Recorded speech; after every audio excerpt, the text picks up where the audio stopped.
મજા અને શીતલ બાગે છે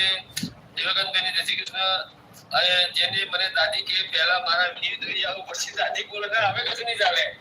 તમે 101 વર્ષ કીધા એટલે હવે તો તમારું ફિક્સ ન થઈ ગયું હવે સહી સિક્કા થઈ ગયા હવે કોઈ ચાલશે નહીં પ્રગતિબેન વાવ જણાવતી છું તો યાર વાવ કે થરાદ બાજુ નથી કરો તમે તમને વાતો કરું તમને વાવ નહીં કરું થરાદ ની બી કરું વિપુલભાઈ પધારો જમોર દાદા પધારો બહુ ટાઈમે જય મુનાભાઈ જય નવરીમાં બધા મિત્રો જય રામદેવી વિપુલભાઈ જમોર જય માતાજી દેવગનબેન શીતલબેન જય માતાજી કોણ વિડીયોમાં તમે જોયા પણ 110 વર્ષ કોને કીધું એ જાતે 101 વર્ષ પટેલભાઈ 101 વર્ષ કીધું એની કોમેન્ટ પુરાવા તરીકે છે ભાઈ બીજું નહીં બોલી શકે જય માતાજી સોરી તો સોરી નહીં ચાલે એના માટે મોટો ખર્ચો કરવો પડશે એ તમારે